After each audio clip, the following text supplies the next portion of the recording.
Your front-end application sends a request to the authentication service, but the browser console reports a cross-origin resource sharing policy violation, often masked as a 403 forbidden or a generic network error.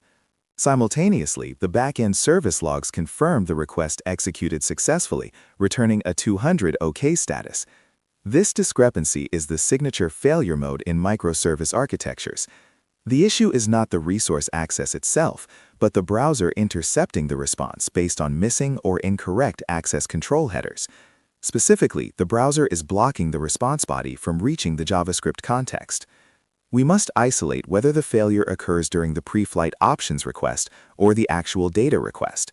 Start by checking the Network tab for the options request status code. If it is not 200, the server configuration is rejecting the Preflight itself. The Preflight options request uses specific headers: origin, access control request method, and access control request headers. In a microservice setup, this request often hits an API gateway first.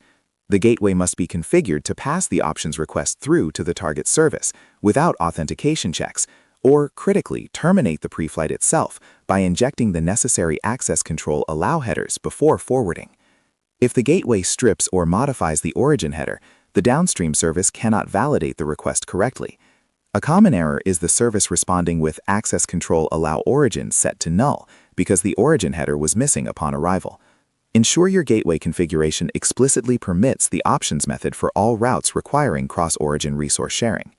Correctly setting the access control allow origin header is paramount. Avoid using the asterisk wildcard in production environments. Instead, dynamically check the incoming origin header against a whitelist of allowed domains stored in configuration. If a match is found, reflect that specific origin value back in the response header. For services handling complex requests, access control allow methods must explicitly list all permitted methods, including get, post, put, and delete.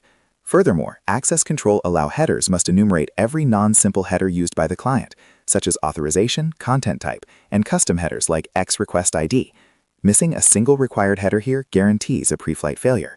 When the client sets the with credentials property to true, the server must respond with access control allow credentials set to true.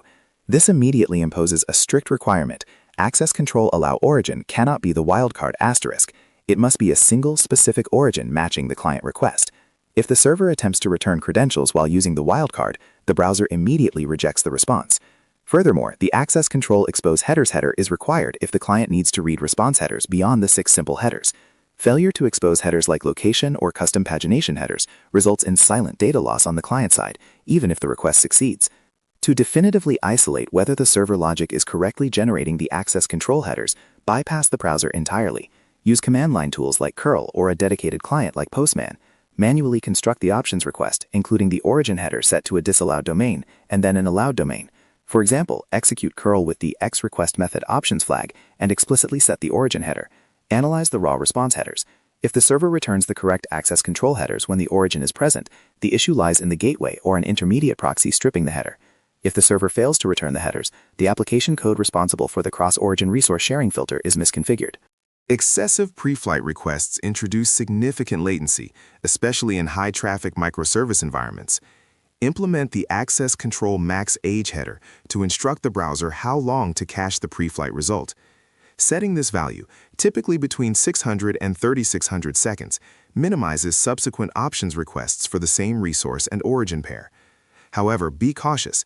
If you change the allowed methods or headers on the server, the client will continue using the cached, potentially outdated Preflight result until the max age expires. During deployment, consider temporarily lowering this value or implementing cache busting strategies if frequent configuration changes are anticipated. Reverse proxies and load balancers frequently interfere with cross-origin resource sharing headers. A common scenario involves the proxy rewriting the host header but failing to preserve the original origin header, leading to the downstream service receiving an internal address instead of the client's domain. Ensure the proxy configuration uses directives like proxy preserve host on or explicitly forwards the origin header using a custom header if necessary. Furthermore, some load balancers automatically terminate transport layer security and then forward the request via HTTP. If the client is using HTTPS, the server must correctly identify the original protocol to prevent mixed content warnings, which can sometimes manifest as cross-origin resource sharing failures. Hard coding origins is inflexible. Implement dynamic whitelisting by injecting an array of allowed origins into the service configuration, perhaps via environment variables or a configuration server like console or Kubernetes config maps. When a request arrives, extract the origin header value. Use a regular expression match against the configured whitelist array instead of simple string equality. This allows for pattern matching, such as permitting all subdomains of a primary domain. If the origin matches a pattern, reflect the exact incoming origin value back in the access control allow origin header. If no match is found, omit the access control allow origin header entirely, forcing the browser to block the request. Utilize the browser's developer tools console filtering capabilities to isolate cross-origin resource sharing errors quickly.